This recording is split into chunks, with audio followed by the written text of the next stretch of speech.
Listo. Ya estamos en vivo, ¿no? Así es. Aquí me marca que ya estamos en vivo. Entonces nada más esperemos que la gente se vaya conectando poco a poco y pues mientras vamos presentándonos por acá. Mucho gusto y muchas gracias a todas las personas que nos escuchan el día de hoy, ya sea en vivo o en esta transmisión en diferido, porque después lo vamos a estar subiendo a diferentes redes sociales también para que quede como un registro, ¿no?, de la actividad. El día de hoy, pues las compañeras del colectivo Connie Ortiz y Valeria Rassi nos van a hacer el favor de entablar un diálogo alrededor de un tema que al menos a mí me parece muy interesante porque no he tenido como la oportunidad o no me he dado el tiempo de profundizar en él, pero sí me interesa poco a poco ir como diversificando, ¿no?, esta cuestión teórica o este bagaje teórico alrededor de diversas corrientes del psicoanálisis. Hoy, Connie y Valeria van a estar hablando un poquito acerca de la teoría de Bowlby, acerca del apego, y van a tomar un par de películas como referencia para poder comentar este tema. Yo espero que a las personas que nos escuchan les parezca interesante, útil, ya sea colegas que estén interesados en el tema o personas en general que quieran adentrarse en lo que compartimos por acá en Periferia. Y pues bueno, sin más entretenimiento de mi parte, le voy dando la palabra a las compañeras Connie y Valeria. ¿Cómo están? Buenas noches, buenos días. A ver, en el horario que estén escuchando esto, o muy tarde en la noche, buenas noches a todos, bienvenidos sean. Bueno, para mí es tardecito ya, aquí también. Sí. Son las 11. Bueno, súper contenta Trasnochados. de estar aquí. Sí, estamos trasnochados por aquí. No, súper contenta de estar en este espacio y traer este tema. Te damos la bienvenida, Vale, porque es la primera vez que te subes con nosotros a la primera transmisión, así que bienvenida. Tú escogiste este tema. Me gusta mucho porque cuando lo nombraste, yo te dije, yo puedo hacerlo contigo. Me gusta mucho el tema del apego porque por ahí nos comentaba alguien en uno de los tweets, Infancia es destino, y esto determina también la forma en la que vamos a relacionarnos con los demás de acuerdo a cómo fueron nuestros primeros vínculos, sobre todo con las figuras, ¿no?, materna y paterna, o con los cuidadores que se hicieron cargo o se hacen cargo del niño o de la niña. Les recuerdo también por aquí que lamentablemente la plataforma que usamos para transmitir no tiene todavía la disposición de poder subir los comentarios que nos hacen por Twitter. Entonces, si quieren comentarnos algo, nos pueden ver en las redes de Facebook. Esto no se va a estar transmitiendo en este momento por YouTube. Tuvimos ahí un problema técnico, pero en nuestras siguientes transmisiones seguramente lo haremos allá y también por allá podemos leer sus comentarios. Entonces, si nos ven por Twitter, lamentamos el inconveniente, nos pueden comentar por Facebook y los estaremos leyendo, contestando y también subiremos la pregunta para que tanto Twitter y Facebook lo vean, ¿ok? Entonces, comenzamos.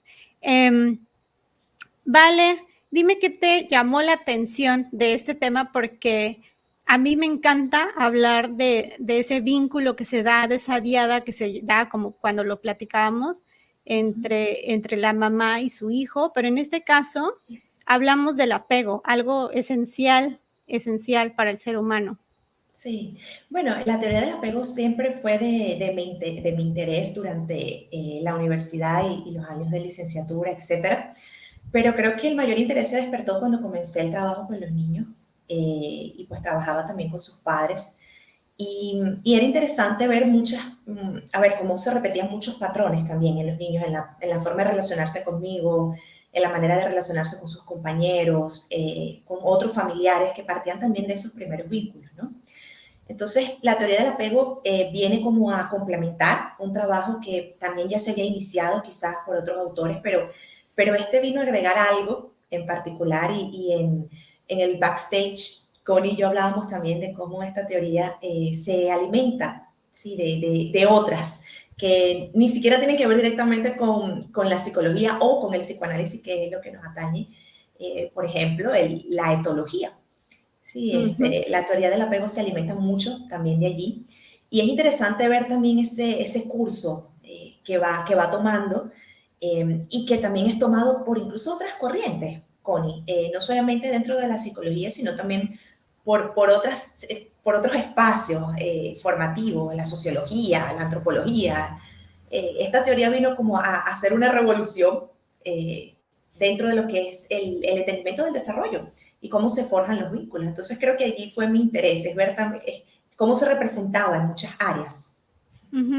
Sobre todo a nutrir, ¿no? A nutrir las áreas de desarrollo, porque también Bowlby contribuyó a eso, al desarrollo, a las etapas del desarrollo que a lo mejor ya estaban existiendo, pero él a través de sus investigaciones fue a lo que llegó a conclusión, ¿no? Y que hoy en día también otros le siguieron, o sea, pasó la estafeta para otros más actuales, pero también creo que él se basó en la teoría kleiniana, ¿no?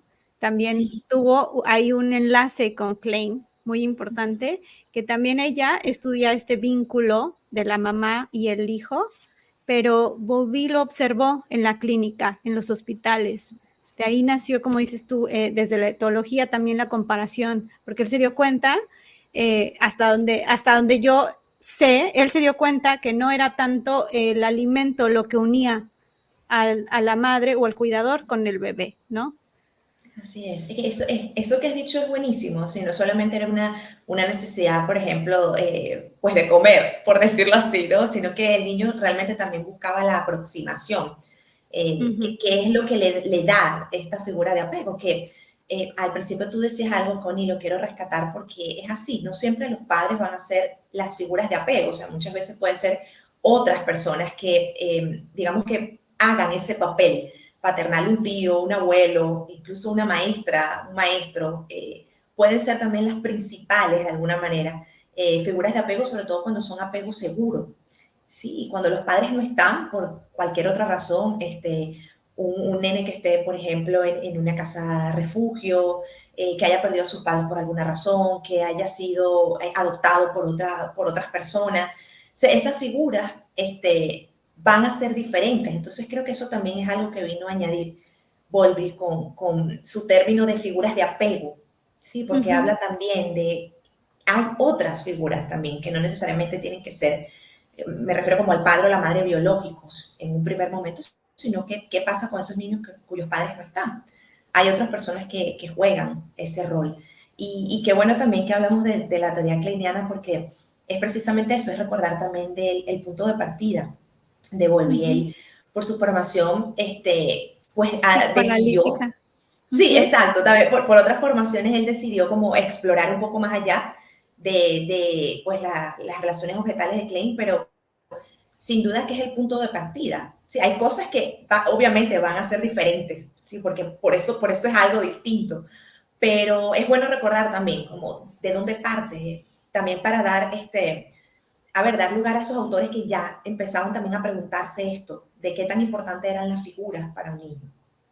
Sí, por ahí hay un experimento muy famoso, pero es otro, es un conductista, no recuerdo ahorita el apellido, en un momento lo recordaré y a lo mejor se los anoto y se los dejo saber. Él hizo un experimento muy sonado y muy criticado también, que era poner en observación a unos changuitos, ¿no? Unos animales que estaban en contacto con un diferente tipo de madre, ¿no? Digamos, dividió en 3. A uno le puso una mamá de verdad, ¿no? La biológica, digamos, y a otro le puso una mamá que estaba hecha de trapito, de toallita, y que emitía sonidos y tenía como un biberón conectado. Entonces el changuito se acercaba a ella y podía obtener de ella alimento. Y el otro era literal un cilindro de alambre con una cabecita de monito, ¿no? De changuito, pero no emitía ningún sonido ni nada. Entonces, fue observando esto, pero fue un experimento demasiado, exactamente, lo acaba de comentar Eric. Si subimos, a ver, experimento de Harlow. Fue un poco cruel, el experimento que hizo, ¿no? Pero Bowlby, en comparación con Harlow, lo que hizo fue observar de manera aleatoria a una niña en un hospital y a varios más mientras estaban bajo un tratamiento y la mamá los dejaba solos. Y empezó de ahí una serie de investigaciones a través de la pura observación respetuosa también y no tan cruel, digamos, como el practicar con los animales, donde el changuito, digamos, que tenía la mamá de puro hierro, de puro alambre, falleció. Entonces, él fue encontrando estos hallazgos también, ¿no? De una manera más intuitiva, más empática con el entorno a través de la observación y las anotaciones. Me pongo a pensar y digo, bueno, es que el apego era, para Bowlby, era el inicio, como dices tú, de todo y cómo nos vamos a relacionar. Por aquí nos mencionó también Ale, cómo nos introducen hacia las relaciones con otro. Y me acuerdo que la parte de la teoría de Bowlby es, primero, establecemos el apego principal con los cuidadores o con las figuras, ¿no? Con mamá y con papá. Pero después también hay un apego secundario, que este apego se da con los de la guardería, los de la escuela, ¿no? Con los tíos, con los abuelitos, y eso ya va, digamos, en menor grado, pero no quiere decir que sea diferente en el sentido de que no se establece la importancia. A veces los hijos o los chicos, ¿no? Los niños o niñas establecen un vínculo más profundo con sus figuras secundarias. Entonces, para mí, en este momento me pongo a pensar y digo, bueno, el apego es también esa forma de poder establecer el vínculo con otra persona, con el otro, a través de la profundidad del contacto con esa persona, de cómo nos mira y cómo nos cuida. Porque el apego no es quién me cuida o quién me da de comer, no se trata de la comida, sino de quién está viéndome y tomándome en cuenta y cómo me está cuidando. O sea, es el cuidado y el vínculo también. Sí, el cómo. Eso es importantísimo. El apego es esto, es un vínculo afectivo. Algo importante que a veces puede estar como la duda es si es el niño quien lo establece. En realidad quien configura eso siempre es el adulto con sus respuestas. Sí. El niño va a emitir unas necesidades y el adulto, dependiendo de la respuesta, pues eso también va a enviar un mensaje al niño de qué tanta disponibilidad emocional hay para él, porque es como tú explicas, Connie, no es solamente el alimento, y aun cuando fuese el alimento, por ejemplo, darle el biberón o el tetero, no sé si tiene otro nombre médico, pero darle el biberón y el tetero es una acción de alimento, pero es también el cómo, por ejemplo, ¿sí? Es cargar al niño, mirarlo a los ojos, sostener la mirada, bebé, ¿sí? O sostener la mirada, amamantar al niño propiamente, por ejemplo. Entonces, fíjate que, tomando un poquito de Matilda, en la primera escena hay algo tan clave cuando ellos salen del hospital, que el papá la mira y hace un gesto así como que, sí, esa mirada hacia esa bebé de, qué fastidio. Sí, eso para el niño que todavía no habla, pero sí puede ir configurando ciertos gestos y tiene más... como esa parte del cerebro que tiene que ver más con el lenguaje corporal, tiende a desarrollarse un poquito más rápido debido con el obviamente tono de la voz de exactamente, debido obviamente a la ausencia de palabra, por lo menos en esos primeros años, el niño va a empezar a entender que eso tiene un mensaje y va a buscar o la proximidad o definitivamente se va a aislar o va a buscar ser independiente, ¿sí? Esto que a veces escuchamos de algunos adultos, uy, es que ese niño desde pequeño siempre fue tan independiente. Muchas veces eso es abandono parental, muchas veces. Entonces sí, eso también no tuvo de otra, ¿no? Exacto, no te es que, bueno, ¿cómo vas? Como le pasó a ella, por ejemplo, a Matilda, que bueno, ya después tuvo que ella misma hacer su comida, ella misma hace todo, la mamá y el papá no, ni siquiera el hermano, sí, no era una niña deseada. Entonces, es interesante ver cómo también en las películas, en las series, siempre, también se ven estas cosas, ¿no? Y tal cual, Connie, como dices, nos acompaña a lo largo de la vida, pero lo que nos acompaña son los modelos operativos internos, lo que emerge después de ese primer vínculo, ¿no? Esos modelos operativos internos, como los definía Bowlby, que es la representación de quién somos, de qué pensamos de los demás, de como esa forma de intuir de alguna manera la reacción del otro, pero que tiene más que ver con cómo yo percibo el mundo. Entonces eso se va a mantener a lo largo del tiempo y claro que puede ir cambiando un poco su configuración si la persona empieza a ser consciente de eso de alguna manera y en la práctica, pero ese tono emocional se tiende a mantener y es como una predisposición. Por ejemplo, estoy trabajando en cambiar, pero me cuesta, claro, porque es que ya hay un modelo operativo que está ahí. Sí, sucede en automático la forma de percibir la relación. Esta persona sí me va a hacer daño, o yo mejor me cuido porque si digo algo esta persona lo usa en mi contra, o por el contrario, es que me siento súper cómodo, ¿sí? Porque, no sé, siento que estoy seguro aquí, por ejemplo. Entonces eso se va a ir manteniendo, pero claro que puede ir configurándose, es la tarea también del espacio terapéutico, pero que es sostenido en el tiempo, no es que vamos a una primera sesión y listo, ya. Sí, somos otra persona y ya no vamos a relacionar de otra manera. Eso es poco a poco. Exacto. Gracias, Vale. Vamos a leer el comentario de Ale. Dice, en estos primeros cuidados se erogeniza el cuerpo del bebé y se le transmite el don de lo afectivo. De eso se habla en el libro de las marcas de la infancia. Entonces también transmite lo afectivo y lo que queda impregnado hacia la adultez.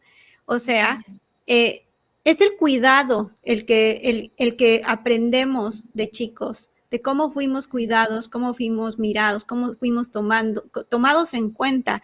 Y todo, pienso yo que no es que lo reduzcamos, sino que se focaliza a la respuesta, como tú dijiste. Es la respuesta del adulto, porque tenemos el niño y la niña tienen, el bebé más bien, ¿no? Tienen esta parte del sistema neuroendocrino, ¿no? Todo lo tienen, digamos, configurado de esta forma, el anatómico. Por ahí no ven claro, ven borrosito, pero pueden escuchar perfectamente y desde el vientre materno reconocen las voces familiares y también desde ahí se escucha el tono, ¿no? La tonalidad en que sus padres van a hablar, en que su mamá puede hablar, cómo lo trata desde el vientre materno.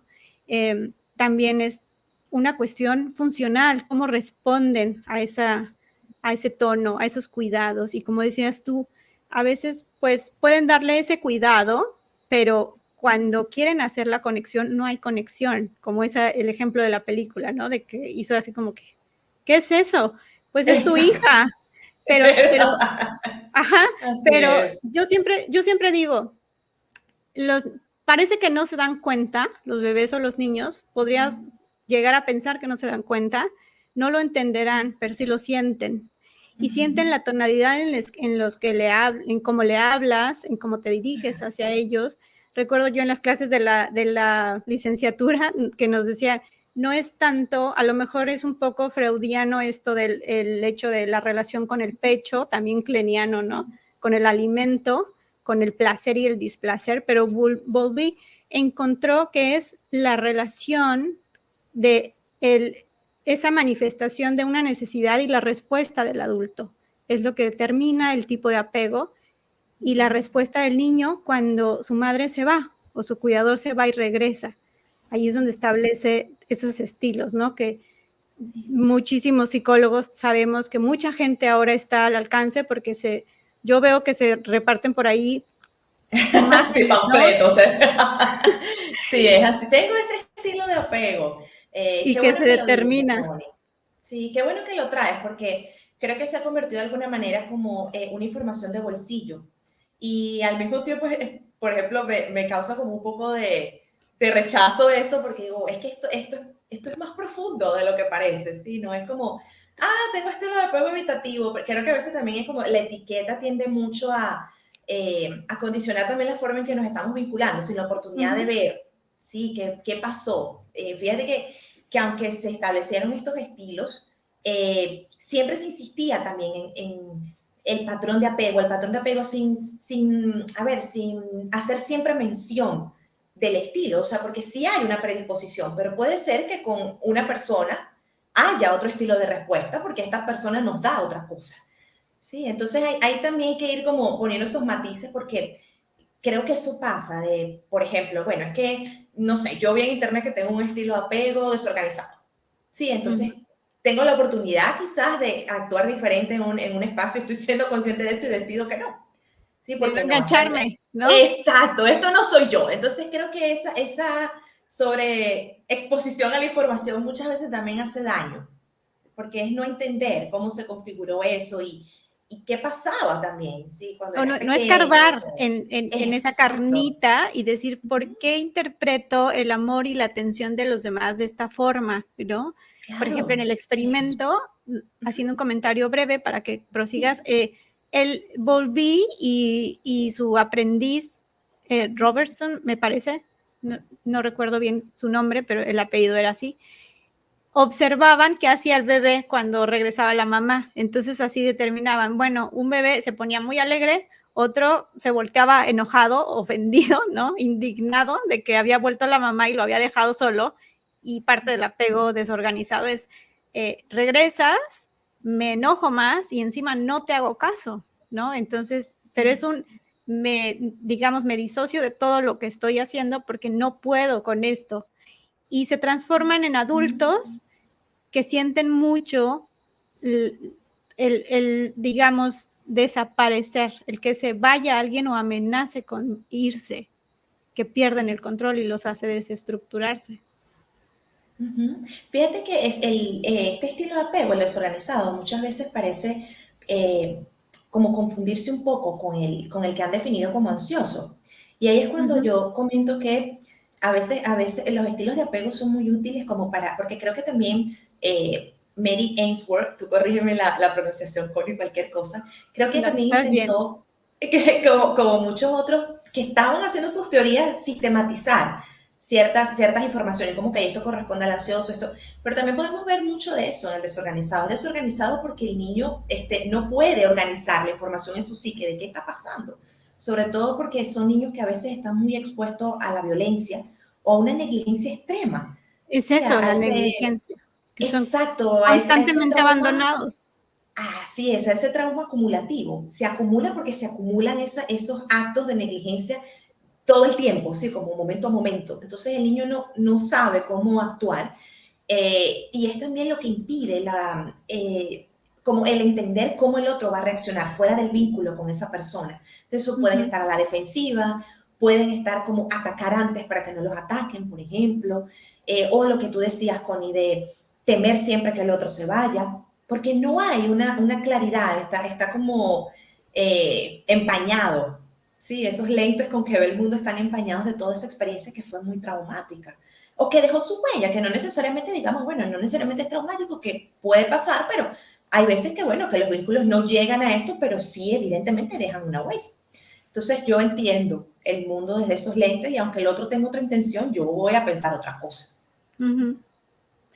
Fíjate que ahorita me quedaba pensando en el evitativo, porque mencionas esta parte de que no se pueden en el desorganizado, no, yo creo, más bien no creo, es así, el desorganizado abarca el resistente y el ambivalente, porque por ahí me han hecho como categorías de 5, pero en realidad Sí. yo lo tengo entendido que son 3, los dividió Sí, entre 3.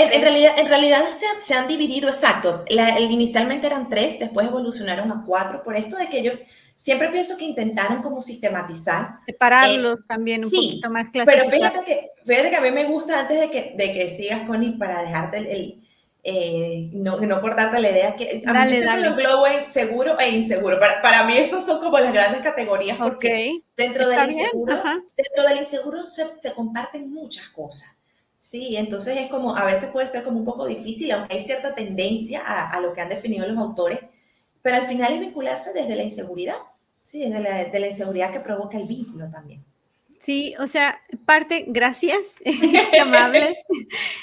Parte del evitativo, yo me guío por estos 3. El evitativo es para mí, y como yo lo puedo interpretar y lo uso en la práctica clínica, es esta situación donde la persona o el bebé se vio en un abandono, pero no quiere saber más de eso, no quiere lidiar con eso, no sabe cómo lidiar, Sí, cómo asumirlo y cómo salir a flote. Entonces sí, evita y, digamos, reprime todo sufrimiento. Entonces, en sí, la adultez vemos adultos que dicen, no importa, yo no vine aquí a ser amigos, o fulanito ya me dejó de hablar, no importa, todos son iguales en cualquier momento, ¿sabes? Que no es en realidad que no le importe, es que está evitando que no le importe, pero está evitando ese dolor. Evita la intimidad. A veces Ajá. también son adultos que uno ve como muy amigueros, que esa es la otra cara de la moneda, pero son amistades que se quedan en lo superficial, porque cuando ocurre una intimidad, Porque me no quieren voy. lidiar con eso, no quieren lidiar con que el otro se vaya, que en realidad era, no quiero lidiar con que mi mamá se vuelva a tener que ir, entonces hago como que no me importa. Es el bebé que que la mamá estuvo quizás en un congreso, regresó después de 8 horas, y el bebé la ve y es así de, y sigue haciendo sus cosas. En el desorganizado, el bebé no puede regresar a hacer sus cosas, no se conecta con el medio ambiente o con lo que estaba haciendo, sino que está completamente desquebrajado, ¿no? Desorganizado. La psique no puede asumir la pérdida, pero tampoco puede asumir la reconciliación con la figura que regresa.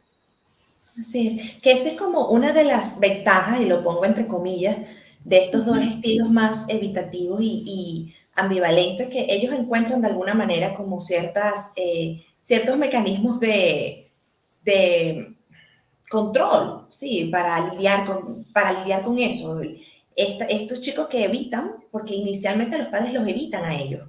Y entonces mi respuesta es evitar también, sí, para aproximarme a mi figura, mejor no la molesto. Y pongo esto nuevamente el entre comillas, porque no es una molestia que un niño busque a sus padres, pero papás que evitan y sienten quizás eso, los niños aprenden también a evitar. Y el ansioso, que es más como ambivalente, tiene respuestas también así.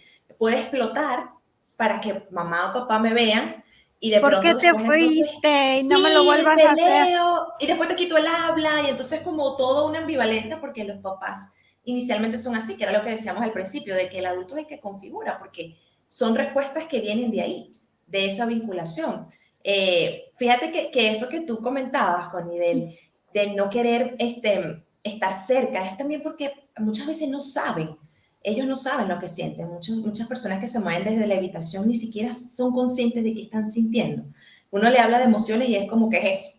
Sí, ¿qué es eso? ¿Con O qué se come? triste, no, yo nunca estoy triste, yo tranquilo. Es como no saben, pero es porque inicialmente nadie se los dijo.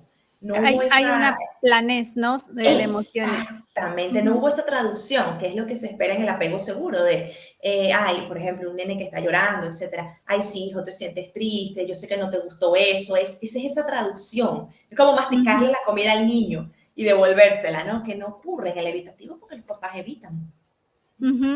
O sea, ahorita que decías eso de la traducción, es precisamente la mamá, las primeras figuras. Cuando decimos nosotras primeras figuras, nos referimos a papá, mamá o cualquier Exacto. cuidador, que muchas veces mencionabas por ahí tú, regresándonos un poquito, y también lo mencionaba Ale, que está aquí presente en el chat. Gracias, Ale, por acompañarnos.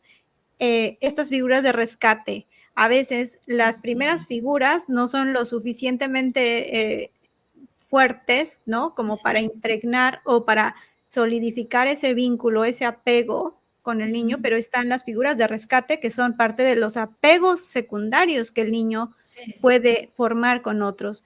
O sea, ¿qué estoy diciendo? Que si la primer figura de apego no pega, no funciona, digamos, como debería de funcionar, puede haber otra figura que pueda rescatar a ese niño o esa niña, ese bebé. Sí. El problema aquí es cuando no lo hay, ¿no? Eso Ese es es el gran algo problema. que nos lleva también a la patologización de los apegos, de la forma en la que esa persona se vincula y que como hicimos los banners por aquí para promocionar esta plática, este diálogo, hay un ejemplo muy bueno, hay dos, pero yo les puse uno, el de la película La pianista, que es un ejemplo de un apego patológico con esa primera figura. También está otra mucho más famosa, pero no menos importante, la del cisne negro, ¿no? También que nos habla del vínculo con la madre demasiado patológico. Sí, fíjate que allí también, trayendo a Matilda y trayendo el concepto que comentas, Connie, de figura de rescate o tutor de resiliencia, como también lo llama Barudi, está ahí Miss Honey, sí, que de alguna manera como que rescata a Matilda. Pero fíjate Completamente. lo interesante de cómo pasa y que hay una figura importante dentro de la película que no es muy como, no se expone mucho, pero después han sacado un musical y sí le dan como más protagonismo y es la Okay. bibliotecaria. Sí, cuando Matilda va a la biblioteca, la bibliotecaria le da los Ah, sí, libros. la Sí, que le dice, puedes venir todos los días. exacto, ya ahí hay una primera atención de una necesidad. Y Ujú. Matilda hace un vínculo de alguna manera que, una lástima que en la película original no se desarrolle, pero bueno, ajá, también es una película, no se puede abarcar todo, pero De hecho, esa es su primer bibliotecaria, vínculo con la bibliotecaria y exactamente, después eso. con la maestra, ¿no? Ujú. Claro, ¿por qué lo traigo? Porque muchas veces creemos que a veces esto va a pasar como una cosa así grandiosa y va a venir alguien y a veces esas vinculaciones sanas o seguras se van dando en lo cotidiano con personas que quizás no prestamos mucha atención, pero están ahí. Sí, están ahí brindándonos un espacio seguro y atendiendo una necesidad, como pasaba, por ejemplo, en ese caso. Matilda era una chica con una necesidad de aprendizaje demasiado grande, era Ujú. insaciable, yo me atrevería a decir, porque todo el tiempo iba, leía los libros más grandes. Y esta bibliotecaria entendió, hasta le dio una tarjeta, o sea, le habló, le dijo, sabes, tú puedes adquirir una membresía. Es como estar viendo qué pasa, ¿no? Esa respuesta sensible de la que también hablaron los autores del apego, de saber lo que el niño necesita y sensibilizarse frente a eso es responder de una manera adecuada. Y Connie, lo que has dicho me parece grandioso acerca del apego como patología. ¿Por qué? Porque fíjate que tenemos toda esta cuestión de vivir sin apego. Ujú. No, No todos se puede. necesitamos apego. Que nos Es apeguemos de maneras diferentes es otra cosa, pero todos tenemos un apego configurado. exacto, el apego Y entonces el está dicho es, sí, normal claro. o un poco deformado, tal vez, pero está en todos, está Exactamente. impregnado en todos. Y Ujú. eso que es tan importante porque creo que también es empezar a tumbar como ciertas informaciones que al final yo siento que desvirtúan de alguna manera la importancia de una relación. Es que es necesario un apego seguro. Lo que pasa es que la palabra apego ya tiene como una connotación negativa, ¿no? Entonces significa que dependo de esta persona totalmente. Es que hay una interdependencia, pero es un tema más Primero de debemos depender alimentarse. y Exactamente, primero para debemos tolerar la depender. separación. Exactamente, Exactamente. para poder individuarnos, separarnos, porque, digamos, para nosotros entre colegas podemos saber que ese primer apego siempre va a ser con la madre, porque hay un contacto desde el vientre materno y después es con el padre, digamos, al mismo nivel, a veces se da, ¿no? De diferente forma, al revés, eh, pero eso es lo más importante, que pensemos que todos nos tenemos que relacionar y tenemos que formar un apego a través, como decías tú, de cómo lo hacen los padres. Porque el hijo, el bebé, está completamente vulnerable ante los papás y esto lo ejemplifica muy bien la película de Matilda.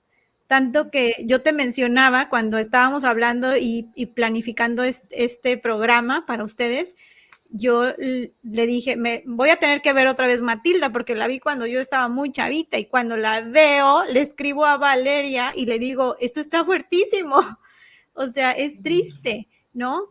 Eh, y ahorita tú mencionabas en esto, en cómo ella empieza a tener estas figuras de rescate y empieza a lograr un apego y también eso hace que ella se vaya hacia arriba y que desarrolle otras capacidades. Pero también pienso que era esa necesidad la que le impulsaba a salir de la situación en la que estaba, ¿no?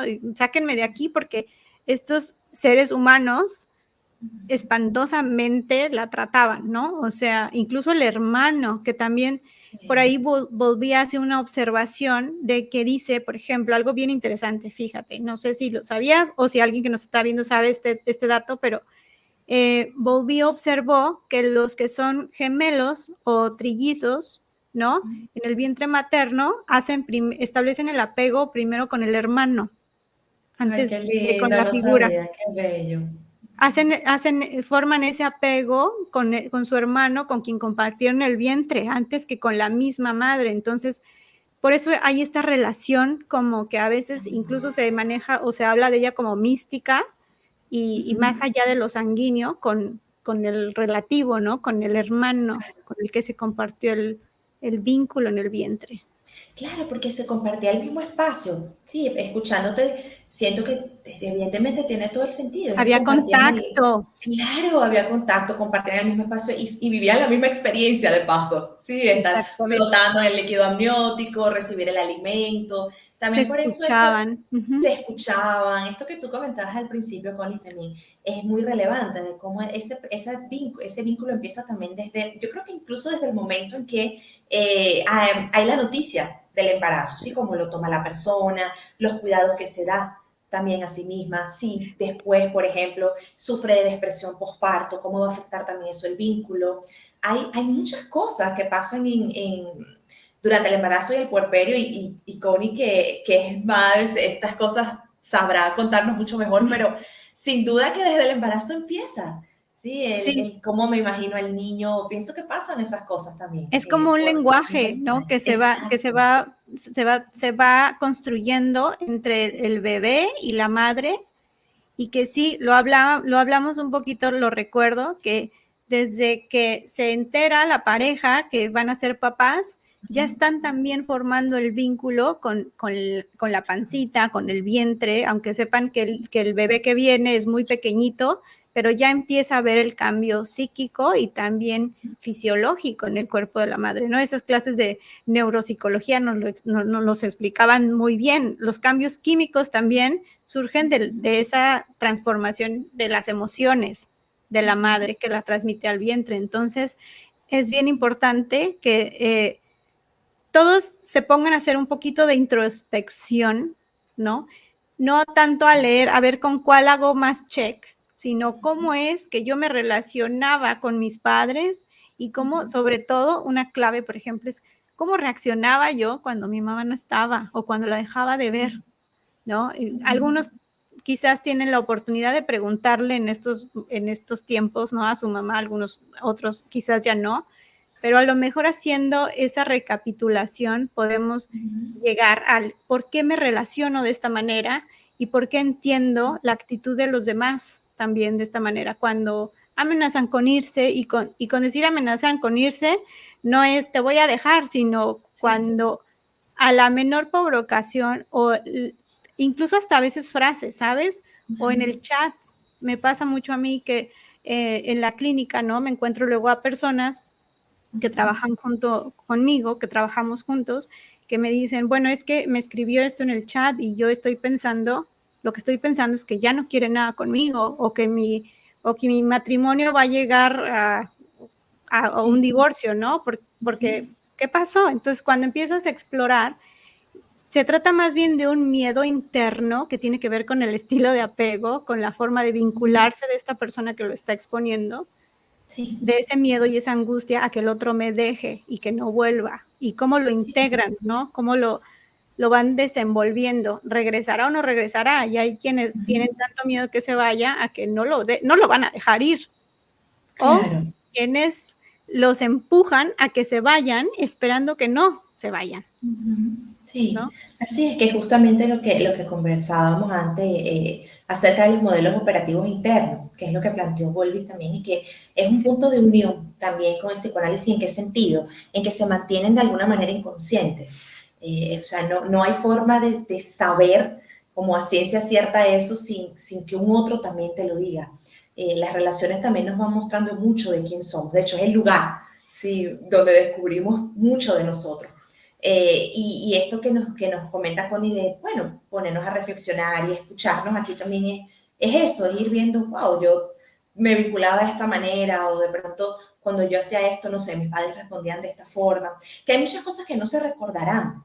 Sí, fíjate que hay un autor que habla un poquito sobre esto, pero como retomando, ¿sí? Retomando también puntos acerca de la neurociencia, de cómo un niño hasta los 3 añitos no tiene como muchos recuerdos, o sea, una persona no tiene muchos recuerdos de esa edad, pero no se trata propiamente de una represión de impulsos agresivos, por ejemplo, sino porque el hipocampo no está disponible.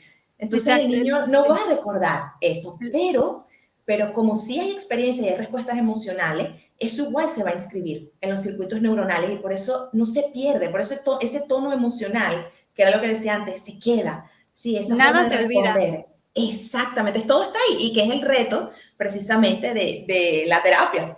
de ir entendiendo cómo se configuró eso, y que hay cosas a las que las personas no tenemos acceso, porque es que sucedió a una edad muy temprana, pero algo despierta. Cuando una persona hace algo, algo despierta de ese gesto, de esa mirada, de esa, no sé, lo que haya pasado, de ese tono de voz, como decía, con el volumen.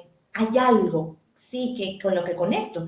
Entonces, ir descubriendo de alguna manera eso es la forma también que tenemos posibilidad de, es esto, e ir entendiendo y, por supuesto, posicionarnos también en un lugar de cómo eso puede empezar a ser distinto, ¿sí? Uh-huh. Uh-huh. Yo siempre menciono cuando me comentan algo, ¿no? Es que míralo, me está diciendo esto, o mi amiga me contestó así, entonces asumen que es por X o Y, pero en realidad es la interpretación de que ellos le dan a esa actitud. Y si nos vamos más profundo, es, como tú decías, algo le tocan y es a nivel, digamos, inconsciente, tocas fibras o heridas que se activan con esa persona. Algo te recuerda del comportamiento de esa persona que te lo está activando y te está recordando a algo que lo tienes ya impreso, ¿no? Bien profundamente, y que a su vez lo repites y lo repites y lo repites con todos por tu forma de vincularte, del apego. Y ahorita me quedaba pensando y decía, también allá afuera, en redes sociales, está esta premisa de el desapego. Ay, sí. ¡Ah! Suspirar profundo, digo yo, dame paciencia,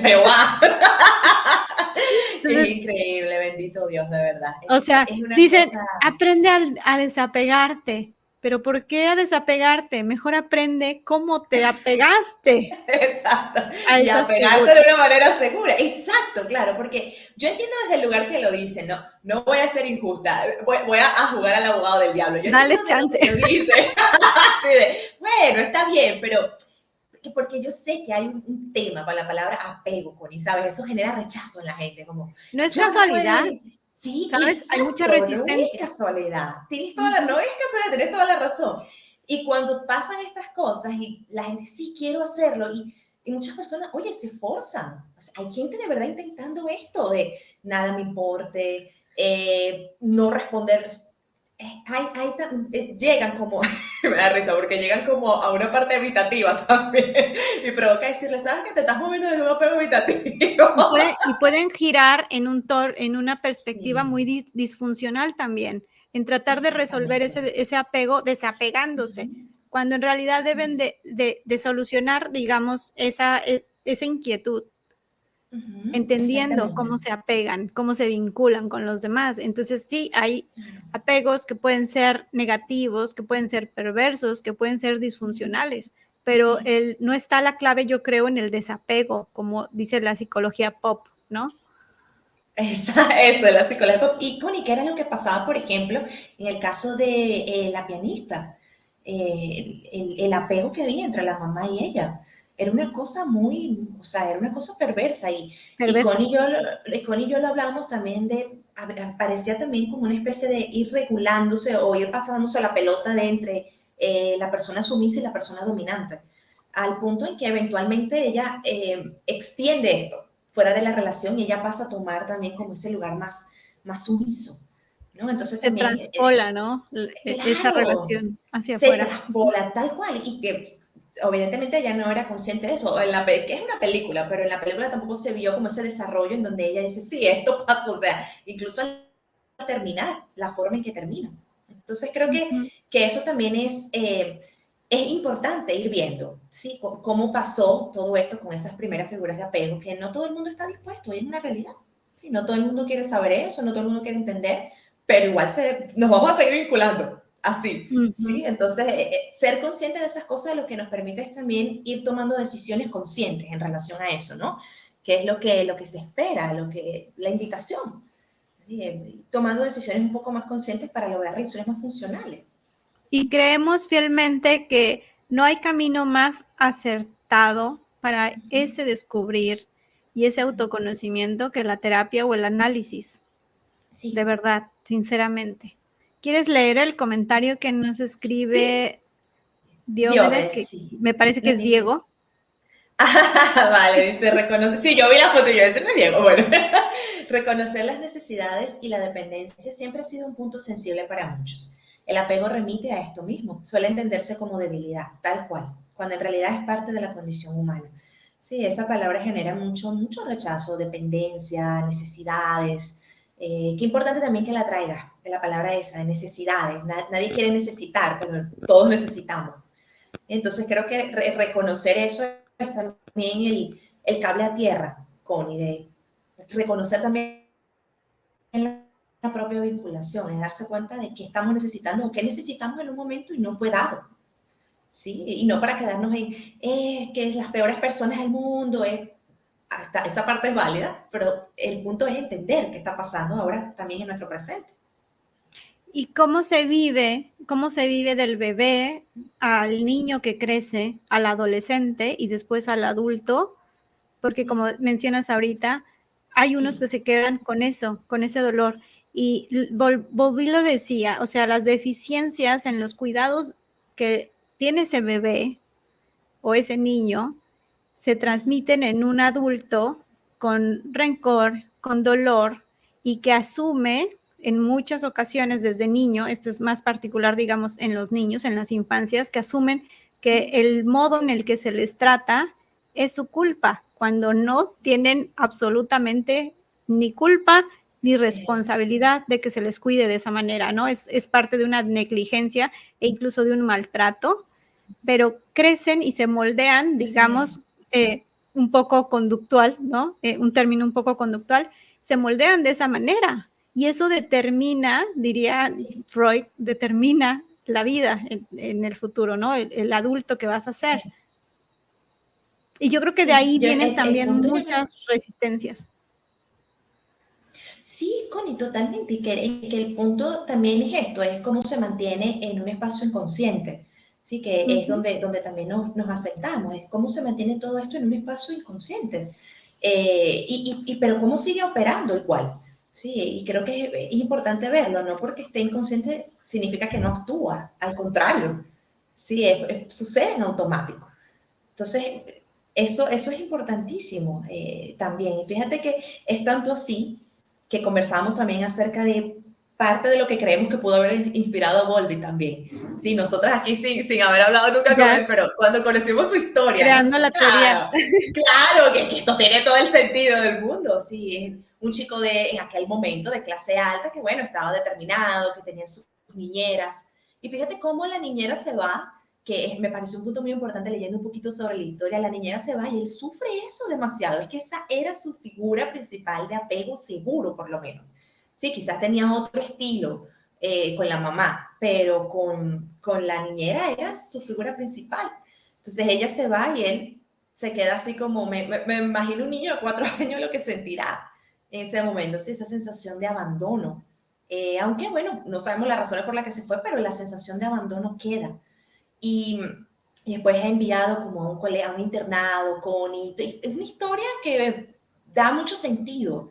No es casualidad, yo siempre digo, no es casualidad que él haya llegado a la investigación de todo esto y haya logrado sacar una teoría, ¿no? Y volverse un referente en varios enfoques y en varias disciplinas, porque también lo tienen tomado en cuenta en muchas áreas que no tienen que ver con psicología o con el desarrollo, sino con la educación también. Lo retoman mucho y lo toman mucho en cuenta Bowlby.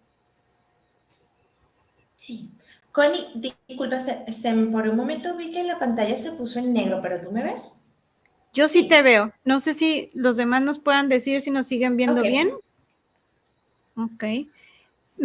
Ahorita que estabas mencionando esto, me acordé de lo que, digamos, una de las identificaciones que hace Bowlby muy ciertamente, porque decías, bueno, esto siempre se repite y se sigue haciendo en el adulto, pero él hace la diferencia de que nos dice que todo bien, ok, nos vemos todo bien. Él nos hace la diferencia de que los pequeños, los bebés y de niños reaccionan por impulso, tienen esta respuesta pulsional, ¿no? De simplemente ese impulso, digamos, de defensa también, ¿no? En varios sentidos. pero uno de adulto, un adulto ya organiza y elabora, ¿no?, mecanismos sofisticados, altamente sofisticados, a los que reacciona a ese medio ambiente, que sí, es lo mismo lo que está trayendo, lo que está cargando en toda su vida, pero ya responde con mecanismos bastante sofisticados, ¿no? Y por encima, en la careta que pone de frente es así soy. Cuando en realidad, por ejemplo, en el ejemplo del apego evitativo es, yo no me voy a vincular con nadie, ¿no? Así siempre he sido, no he aprendido de otra forma. ¿Qué son las emociones? ¿Qué es el amor? ¿No? Es que a mí no me importa tener amigos, ¿no? Pero en realidad es un mecanismo sofisticado de autoprotección, de aquí no va a entrar nadie porque nunca pude lograrlo con nadie. Claro, volví lo que... Sobrevivencia, pues.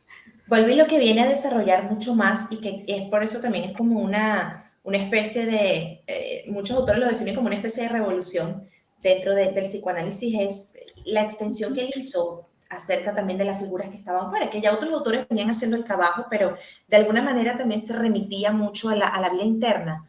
Sí, vuelve y dice, ya va, lo que pasa es que esto que se vive no es porque eso preceda a tal cosa, esa es la respuesta de la experiencia con un otro que está fuera. Entonces, él hace también como mucho énfasis en eso y ahí es cuando también se empieza a diferenciar de Klein, ¿no? Incluso con el concepto de fantasía.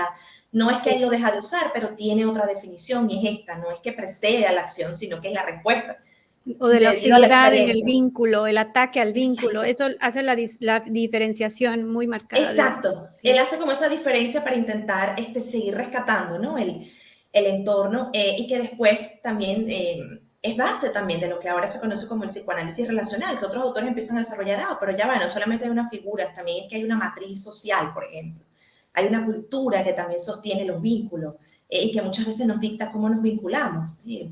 Por ejemplo, es muy común para nosotros los latinoamericanos decir cosas como, no sé, los hombres no lloran, por ejemplo. Sí, eso es algo muy, muy de la cultura. Sí, muy de la cultura. Entonces, ese tipo de informaciones que están allí y que puede ser que los papás no lo digan, pero un niño escucha eso fuera, o un adolescente, que después sus figuras de apego también empiezan a ser sus pares, y dice, no, espérate, sí, aquí, entonces no puedo llorar, por ejemplo. Entonces, es eso, es ir viendo también cómo el entorno nos va mandando mensajes que también aportan a esa inscripción de lo que vamos creyendo sobre la vida y cómo nos representamos a nosotros mismos en los vínculos. Algo que yo rescataría de todo esto que nos acabas de decir, que es sumamente importante, cómo nos impregna y cómo nos condiciona a veces el tema cultural, cómo sí, nos desarrollemos psíquicamente y socialmente, es la importancia que tiene también el acompañamiento en estas madres, en cómo están vinculando. No hay nadie que vigile ahí. También la mamá en ese estado está, digamos, hasta cierto punto bajo negligencia, ¿no? Porque toda la atención se da en el hijo y si algo pasa es culpa de la mamá, ¿no? Sí. Pero en realidad no hay alguien que piense y que diga cómo está asumiendo esta nueva etapa la madre y cómo está construyendo el apego con su bebé. No hay, ¿sabes? Socialmente lo tenemos como que por automático, te nace el instinto y no es así. Esto también tiene que ver con el tipo de apego que esa mamá tuvo y cómo fue mirada por su madre. O sea, es una cadena hacia atrás y hacia adelante, que también nos lleva a esta parte, de investigar, por lo menos nosotros en el campo clínico, en el análisis o con las personas que tenemos cerca, porque es imposible desvincularse de nuestras profesiones, ¿no? En el día a día, de ver eso. Esa mamá se está vinculando, a darle un poquito de atención y explorar qué está pasando. Sí. Y qué bueno que lo traes, Connie, porque sí hay también un mandato de alguna manera implícito, pero explícito hasta cierto punto, de que la mamá tiene que saber todo, ¿sí? Y la madre tiene que saber en cada momento qué respuesta dar. Y muchas veces la madre también está bajo condiciones que no son favorables para configurar un apego seguro con el niño. ¿Cómo enseña un apego seguro una madre que tuvo un apego evitativo? Totalmente. Y, por ejemplo, si tiene condiciones, por ejemplo, Connie, de pobreza, si tiene condiciones en que tiene otros hijos pequeños o es una persona en una relación de abuso, o sea, hay muchos factores que la madre no controla en gran medida. Y decimos la madre porque es que, a ver, es algo muy, es como una creencia así de la madre es la que tiene que saber todo, la madre es la que cría, y no es así. Qué bueno que también, ahora también las nuevas paternidades nos dan otras cosas y hay muchas personas también hablando de esto, de que no puede ser solo la madre, o sea, nunca debió haber sido solo la madre. Pero definitivamente para criar se necesita una tribu, como bien decía Volvi, ¿no? Esa se necesita de otras ayudas, de otras personas que estén allí, amigos, familiares, que validen también a la madre. Connie, tú decías algo importante y es ese apego que tuvo la mamá también con sus propias figuras de apego. Fíjate que incluso esta teoría ha sido tan impactante que incluso de aquí también nació un instrumento de medición, ¿sí? Que intenta de alguna manera, bueno, valga la redundancia, medir, ¿sí? Es rastrear el estilo de apego del padre o la madre o de cualquier otro adulto. De explorarlo. Exacto, de explorarlo para dar también cuenta de, oh, cómo esto puede impactar en el niño. Es que el mismo también Fonaghi después intentó definir unos estilos de apego de adultos que en verdad son los mismos. Él solamente puso otros nombres, pero es lo mismo. Sí, es lo mismo que ya los otros teóricos habían definido. Ya Carlos nos vino a dar el aviso. Aviso parroquial. No, nada más vine a irnos preparando. Pero ustedes continúen, ahorita vamos cerrando. Sí, ya vamos terminando. De todas formas, yo creo que este último punto de considerar a las mamás y de voltear a ver a la madre, no para juzgarla, sino para pensar qué estilo de apego tiene y cómo lo está intentando resolver, es una mirada de disposición y también de empatía con la mamá o con el papá, porque puede ser un caso donde el papá se haga cargo del bebé o los bebés y tenga que echarse la mano a los papás, ¿no? Ahora que más padres se están uniendo a esta crianza casi igualitaria, podríamos decirle, que yo diría que nunca lo va a hacer de esa forma, porque igual el primer apego es con la madre y la carga siempre va a ser también del lado de la madre en distinto sentido de la del padre. No le estoy quitando crédito, pero son distintos, incluso también vínculos, ¿no? Desde que la madre tiene a los hijos en el vientre, el tipo de vínculo se da de manera muy diferente. Pero el voltear a ver y que sepan que se puede resolver esa relación a través de la terapia es una invitación magnífica a no seguir repitiendo ese patrón y asegurar que las generaciones que vengan delante de los hijos puedan ser mejores. Ya por último, me gustaría compartirles un dato que encontré muy interesante, que es las estadísticas en base a los apegos que hay en la población, por ejemplo, en general. No pude encontrar la de América Latina propiamente porque ustedes saben, no hay muchos estudios al respecto, siempre los hay del lado anglosajón. Iba a decir, no hay mayor explicación que eso. Pero encontré, por ejemplo, las estadísticas, ¿no? En Europa, que son el apego ambivalente va como que del 5 al 15% de la población, ¿no? Es algo muy interesante. También el desorganizado, que diríamos, bueno, es el peor, el más patológico, pero tiene un alto rango porque tiene del 20 al 40% digamos, permanencia, ¿no? Se me fue la palabra, ustedes disculpen. El evitativo es del 20 al 30%, la frecuencia, digamos. Esto es todos los que se detectan en terapia, ¿eh? No vayan a creer que es una encuesta a nivel nacional o Europa. Y el apego seguro es del 55 al 60%, o sea, sí hay, digamos, más personas con apego seguro, pero estamos hablando de personas que se están analizando o que están yendo a psicoterapia y que pueden identificar el apego y pueden resolver ese estilo, ¿ok? Con esto yo me despido y les agradezco muchísimo. Gracias, Vale, por acompañarnos. Bienvenida a Periferia. Ahora sí. Ya me estrené. No, gracias a ustedes. Gracias a ustedes por el espacio, Connie, y también por eso último, que has dicho, que chévere, se siguen haciendo muchas investigaciones sobre el apego.